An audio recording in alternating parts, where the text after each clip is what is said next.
નમસ્કાર દર્શક મિત્રો, હું હર્ષુ પરમાર સહયોગ દ્વારા પ્રસ્તુત ન્યૂઝ 20 ગુજરાતીમાં આપ સૌ દર્શક મિત્રોનું હાર્દિક સ્વાગત કરું છું। જોઈએ આજના મુખ્ય સમાચારો। જૂનાગઢ મહાનગરપાલિકાની દબાણ શાખા દ્વારા માંગનાથ રોડ અને આઝાદ ચોકથી પંચાયત ચોક સુધીના રસ્તા ઉપરના દબાણો દૂર કરવામાં આવ્યા। જૂનાગઢ મહાનગરપાલિકાની દબાણ શાખા દ્વારા દબાણો દૂર કરવાના પૂરજોશની કામગીરી ચાલી રહી છે, ત્યારે ગેરકાયદેસર દબાણો ઉપર તવાઈ હાથ ધરવામાં આવી છે। ગેરકાયદેસર મહાનગરપાલિકાના નિયમોના ઉલ્લંઘન કરીને પોતાની દુકાન બહાર ઓટલા કે ચીજ વસ્તુઓ રેકડી મૂકતા હોય તેવા લોકોના દબાણો દૂર કરવામાં આવ્યા છે અને તેના ઉપર કાયદેસરની કાર્યવાહી હાથ ધરવામાં આવી છે, જેમાં માંગનાથ રોડ આઝાદ ચોકથી પંચાયત ચોક સુધીના રસ્તા પરના દબાણો દૂર કરવામાં આવ્યા છે। માંગનાથ રોડ ઉપર આવેલી દુકાનો બહાર ગેરકાયદેસર ઓટલાઓ તોડી પાડવામાં આવ્યા છે અને આઝાદ ચોકથી પંચાયત ચોક સુધીના રસ્તા પરના પાથરણા પથારી વેપારી કરતા વેપારીઓને હટાવવામાં આવ્યા છે। ગેરકાયદેસર રસ્તા પરની લારીવાળાઓને પણ દૂર કરવામાં આવ્યા છે અને શાંતિપૂર્ણ માહોલમાં દબાણો દૂર કરવામાં આવ્યા છે। જૂનાગઢ શહેર કોંગ્રેસ સમિતિ દ્વારા મહાનગરપાલિકાની ચૂંટણીને ધ્યાનમાં લઈ બેઠકનું આયોજન કરવામાં આવ્યું। જૂનાગઢ શહેરના સર્કિટ હાઉસ ખાતે શહેર કોંગ્રેસ સમિતિ દ્વારા મહાનગરપાલિકાની ચૂંટણીને ધ્યાને લઈ એક બેઠકનું આયોજન કરવામાં આવ્યું હતું। આ બેઠકમાં આગામી સમયમાં યોજાનાર જૂનાગઢ મહાનગરપાલિકાની ચૂંટણીના સંદર્ભે ચૂંટણીલક્ષી કાર્યકર્તાઓ દ્વારા સૂચનાઓ અને મંતવ્યો આપલે કરવા માટેની બેઠક યોજવામાં આવી હતી, જેમાં જૂનાગઢ કોર્પોરેશનની ચૂંટણીને અનુલક્ષીને નિયુક્ત થયેલા પ્રભારીઓ પુંજાભાઈ વંશ, વીરજીભાઈ ઠુમ્મર, રહીમભાઈ સોરા દ્વારા રૂબરૂ સક્ષમ મંતવ્યો લેવામાં આવ્યા હતા। આ સૂચનાઓ પર અમલવારી કરવામાં આવી હતી, જેમાં સર્વપ્રથમ શહેર કોંગ્રેસની મુખ્ય બોડી એસટી સમાજ, લઘુમતી સમાજ, ચૂંટાયેલા કોર્પોરેટર, ગત ચૂંટણીમાં લડેલા ઉમેદવારો, પૂર્વ કોર્પોરેટર, વિવિધ સમાજના આગેવાનો, ઓબીસી સમાજમાં સમાવેશ તમામ સમાજના આગેવાનોને સાંભળી સૂચનાઓ આપલે અને મંતવ્ય રજૂ કરવામાં આવ્યા હતા। આ તકે ગુજરાત પ્રદેશ કોંગ્રેસ સમિતિના ઉપપ્રમુખ હીરાભાઈ જોટવા, જિલ્લા કોંગ્રેસ પ્રમુખ ભરત અમીપરા, શહેર કોંગ્રેસ પ્રમુખ મનોજ જોશી ઉપસ્થિત રહ્યા હતા। વાસણ ભભડે અને વાસણ ભભડે તો સ્વાભાવિક રીતે એને શાંત કરવા માટે કે જે નાની મોટી કોઈ ઇસ્યુ હોય કે કોઈ ત્રુટીઓ હોય તો એ ત્રુટીઓ અને રજૂઆત કરવાનો બધાને અધિકાર છે। કોંગ્રેસ પક્ષમાં આંતરિક લોકશાહી છે અને આંતરિક લોકશાહી છે, ત્યારે લોકશાહીની માધ્યમ દ્વારા મુક્ત મને પોતાનો વિચાર, પોતાની રજૂઆત એ કરી શકે છે। ભાજપમાં રજૂઆત કરવા માટેની આ સ્થિતિ નથી। અમારે ત્યાં મુક્ત મને વાત કરી શકે અને એમને જે કાંઈ કહેવું હોય તો એ પક્ષના મોવડી મંડળ માટે રજૂઆત કરી શકે અને એ રજૂઆતને આધારે જે કાંઈ જરૂરી કાર્યવાહી કરવાની થતી હોય એ કાર્યવાહી કરીને આગળ ચલાવે। જે કાર્યકરો છે તેમના દ્વારા એવી પણ રજૂઆત કરવામાં આવી છે કે પહેલા મેયરનું નામ જાહેર કરવું પડે કોંગ્રેસ। પક્ષની આંતરિક બાબત છે, મેં કીધું એ પ્રમાણે પક્ષમાં લોકશાહી છે અને બધા આગેવાન કાર્યકર્તાઓને પોતાની વાત રજૂ કરવાનો અધિકાર છે અને એ અધિકારની આધારે રજૂ કરી શકે, પણ પક્ષના મોવડી મંડળ સાથે વાત કરીને મેયર જાહેર કરવા ન કરવા એ હાઈકમાન્ડનો નિર્ણય છે અને હાઈકમાન્ડ નિર્ણય કરશે। ભાજપમાં જેમ છે કે સિનિયર નેતાઓની બાદબાકી છે, કોંગ્રેસમાં પણ આક્ષેપવાદી થાય છે, કેમ સિનિયર નેતાઓની બાદબાકી થાય છે, સિનિયર નેતાઓ નારાજગી છે, મળતા નથી, બોલાવવામાં આવતા નથી? નહીં, એવી અમારી પાસે કોઈ વાત આવી નથી। સિનિયર આગેવાનોની સાથે મેં પણ વાર્તાલાપ કર્યો છે, ટેલિફોન ઉપર વાત પણ કરી છે અને પ્રદેશ કોંગ્રેસ દ્વારા જૂનાગઢ મહાનગરપાલિકાની ચૂંટણી સમિતિની જાહેરાત પણ કરવામાં આવી છે અને એમાં તમામ સિનિયર લીડર્સ જે લોકો છે એમાં એનો સમાવેશ પણ કરવામાં આવ્યો છે અને આવનારા દિવસોમાં એમની બેઠક પણ અમે કરવાના છીએ। અને બીજું, કોંગ્રેસ પક્ષ દ્વારા જે ઉમેદવારો ચૂંટણી લડવા ઈચ્છુક છે એનું અમે ફોર્મ તૈયાર કર્યું છે।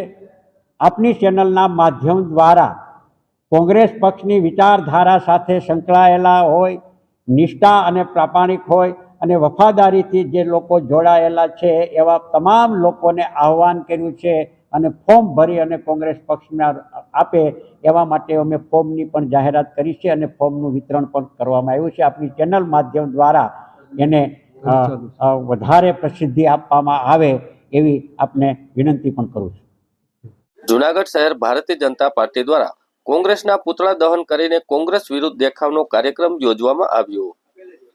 જૂનાગઢ શહેરના ઝાંસીની રાણીના સર્કલ સરદારબાગ ખાતે ભારતીય જનતા પાર્ટીના કોંગ્રેસનું પુતળા દહન કરી કોંગ્રેસ વિરોધ દેખાવના કાર્યક્રમ યોજવામાં આવ્યો હતો. આ કાર્યક્રમ ભારતીય જનતા પાર્ટી દ્વારા સમગ્ર દેશની અંદર કોંગ્રેસનું પુતળા દહન અને ગાંધી પરિવારના સભ્યો માફી માંગે તે માટે કરવામાં આવ્યો હતો. જે રીતે કોંગ્રેસ દ્વારા ડોક્ટર બાબા સાહેબ આંબેડકરનું અપમાન કર્યું છે તે દેશની જનતા જાણે છે. દેશના ગૃહમંત્રીએ બંધારણ દિવસ ઉપર રાજ્યસભાની અંદર વક્તવ્ય આપ્યું કે વક્તવ્યને તોડી મરોડીને દેશના લોકોની સામે મૂકીને સોશિયલ મીડિયામાં મૂકીને અલગ અલગ સમાજના લોકોની લડાઈ થાય એ રીતે દેશના અને સમાજની અંદર રાજ કરવાનું ઈચ્છે છે. ત્યારે કોંગ્રેસના લોકોને ભારતીય જનતા પાર્ટીને દલિત સમાજના લોકો જડબાતોડ જવાબ આપ્યો છે. વધુમાં યુવા મોરચાના પ્રશાંત કોરાટ દ્વારા જણાવવામાં આવ્યું કે બાબા સાહેબ આંબેડકર કોઈ સન્માન આપ્યું હોય તો તે ભારતીય જનતા પાર્ટી દ્વારા આપવામાં આવ્યું છે. કોંગ્રેસની સરકારે 3 વખત ગાંધી પરિવારના સભ્યોને ભારત રત્ન એવોર્ડ આપ્યો, પરંતુ બંધારણના ઘડવૈયા ડોક્ટર બાબા સાહેબ આંબેડકરને આજ સુધી ભારત રત્ન એવોર્ડ આપ્યો નથી. બાબા સાહેબના સ્થળોને પંચતીર્થ બનાવ્યા હોય તો તે દેશના વડાપ્રધાન નરેન્દ્રભાઈ મોદીએ બનાવ્યું છે તેવું પ્રશાંત કોરટ દ્વારા જણાવવામાં આવ્યું હતું.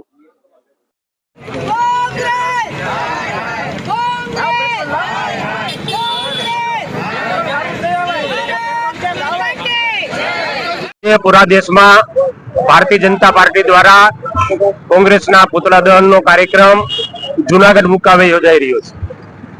રાજ્યસભામાં સંવિધાન દિવસની ચર્ચામાં જ્યારે દેશના યશસ્વી ગૃહમંત્રી અમિતભાઈએ બાબા સાહેબ વિશે પોતાનું વક્તવ્ય આપ્યું, એ વક્તવ્યને મચોડી અને પ્રપંચકેડા કરીને કટિંગ કરી આખું વક્તવ્ય રજૂ ન કરતા અમુક ભાગો રજૂ કરી અને સમાજમાં બે ભાગલા પાડવા માટેનું કામ અને કોંગ્રેસના મિત્રો અને કોંગ્રેસના સહયોગી સંગઠન દ્વારા કરી રહ્યું છે. ખરેખર બાબા સાહેબ આંબેડકરને માન સન્માન જો કોઈ આપ્યું હોય તો એ ભારતીય જનતા પાર્ટીના શાસકો દ્વારા અને ભારતીય જનતા પાર્ટીની સરકાર દ્વારા આપ્યું છે. બાબા સાહેબ આંબેડકરે જીવાતા સુધી કીધું છે કે હું કોંગ્રેસનો જીવતા સુધી 5 રૂપિયાનો પણ સભ્ય નથી થયો, અને તમારે પણ અનુસૂચિત જાતિ સમાજને પણ વિનંતી છે કે જ્યાં સુધી કોંગ્રેસ ખતમ નહીં થાય ત્યાં સુધી અનુસૂચિત જાતિના સમાજનો વિકાસ નહીં થાય. એટલે આવા જે કોઈ પ્રપંચકેટા કરતા હોય તેને ભારતીય જનતા પાર્ટીના દરેક જિલ્લા મથકો આજે પુતળા દહન કરીને એનો યોગ્ય જવાબ આપ્યો.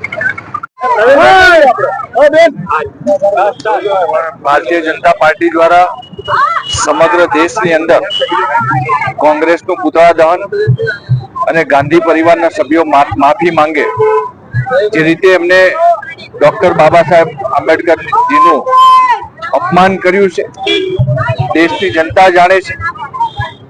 દેશના યશસ્વી ગૃહમંત્રીશ્રીએ જ્યારે બંધારણ દિવસ ઉપર રાજ્યસભાની અંદર વક્તવ્ય આપ્યું અને વક્તવ્યને તોડી મરોડીને દેશના લોકોની સામે મૂકીને સોશિયલ મીડિયાની અંદર એ વક્તવ્યને તોડી મરોડીને મૂકીને દેશની અંદર અલગ અલગ સમાજના લોકોમાં લડાઈ થાય અને જે રીતે કોંગ્રેસના લોકો કાયમી સમાજની અંદર ધર્મની અંદર વર્ગ વિગ્રહ પેદા કરીને દેશની અંદર રાજ કરવાનું ઈચ્છે છે, ત્યારે કોંગ્રેસના લોકોને ભારતીય જનતા પાર્ટીના કાર્યકર્તાઓ અને ખાસ કરીને દલિત સમાજના લોકોએ જડબાતોડ જવાબ આપ્યો છે. બાબા સાહેબ આંબેડકરને કોઈ જો સન્માન આપ્યું હોય તો ભારતીય જનતા પાર્ટી આપ્યું છે. આ કોંગ્રેસની સરકારે 3 વખત ગાંધી પરિવારના સભ્યોને ભારત રત્ન એવોર્ડ આપ્યો, પરંતુ બંધારણના ઘડવૈયા ડોક્ટર બાબા સાહેબ આંબેડકરજીને આજ સુધી ભારત રત્ન એવોર્ડ એમને આપ્યો નથી. બાબા સાહેબ આંબેડકરના જીવન સાથે જોડાયેલા એ સ્થળોને વિકાસ કરીને પંચતીર્થ કોઈ બનાવ્યું હોય તો દેશના યશસ્વી પ્રધાનમંત્રી શ્રી નરેન્દ્ર મોદીજીએ એ વિકાસ કર્યો છે. બંધારણ દિવસે 26મી નવેમ્બરે કોઈ રાજ્યના મુખ્યમંત્રી હાથીની અંબાડી ઉપર બંધારણને એની યાત્રા કરે તો દેશના યશસ્વી પ્રધાનમંત્રી શ્રી નરેન્દ્ર મોદીજીએ કર્યું છે. ત્યારે બાબા સાહેબ આંબેડકરજીને જેટલું સન્માન મળવું જોઈએ એટલું આજ સુધી કોંગ્રેસે નથી આપ્યું, પરંતુ ભારતીય જનતા પાર્ટી આપ્યું છે. અને દેશના લોકોને ખાસ કરીને આ દેશની જનતાની માફી ગાંધી પરિવારના લોકોએ માંગવી જોઈએ. કોંગ્રેસે કાયમી બાબા સાહેબ આંબેડકરજીને અન્યાય કર્યો છે ત્યારે અમે બધા ભારતીય જનતા પાર્ટીના કાર્યકર્તા જે જુનાગઢ મહાનગરની અંદર કોંગ્રેસનું પુતળા દહન અને ગાંધી પરિવાર દેશની જનતાને માફી માંગે એ માંગણી સાથે એમનું પુતળા દહન કર્યું છે. જૂનાગઢના વંથલી તાલુકાના લુસાડા ગામે સગીર દીકરીનું અપહરણ કરી દુષ્કર્મ આચરનાર 4 શખ્સો વિરુદ્ધ ગુનો દાખલ કરવામાં આવ્યો. જૂનાગઢના વંથલી તાલુકાના લુસાડા ગામે સગીર દીકરીનું અપહરણ કરી દુષ્કર્મ આચરનાર 4 શખ્સો વિરુદ્ધ ગુનો દાખલ કરવામાં આવ્યો છે. જૂનાગઢ જિલ્લાના વંથલી તાલુકાના લુસાડા ગામે મધ્યપ્રદેશના મજૂરો દ્વારા સગીર વયની બાળાને લગ્નની લાલચ આપી અપહરણ કરી દુષ્કર્મ આચર્યું હતું. જેમાં સગીર વયની બાળાનું અપહરણ કરતી વખતે સગીરની યુવતીનો ભાઈ વચ્ચે પડતા તે ભાઈના આરોપીને દ્વારા ધાક ધમકી આપી મારકૂટ કરવામાં આવી હતી.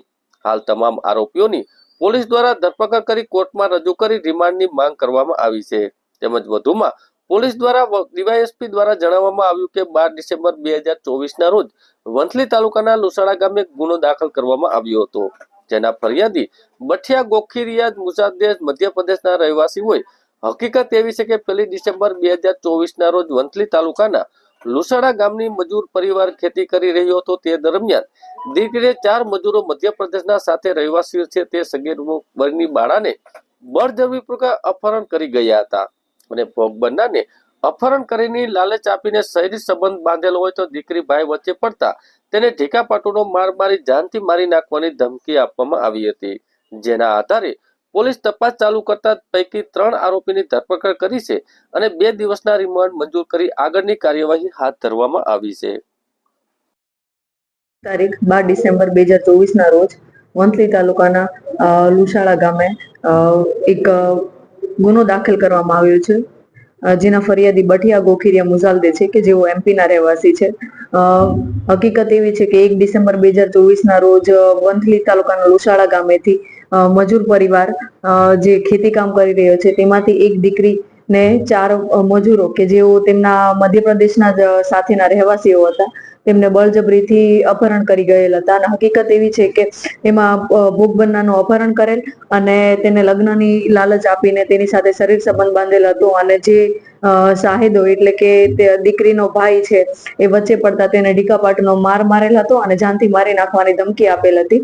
આ રીતનો બનાવ બનેલ હતો, જે આધારે પોલીસ તપાસ ચાલુ કરવામાં આવેલ અને 4 પૈકી 3 આરોપીઓ કુમારિયા, તાતિયા અને ઈકાની ધરપકડ કરી લેવામાં આવેલ છે અને જેના 3 દિવસના થોડું કટ કરી નાખજો. જેના 2 દિવસના રિમાન્ડ મંજૂર કરવામાં આવેલ છે અને હાલ ખેતિયા છે તેની તપાસ ચાલુ છે.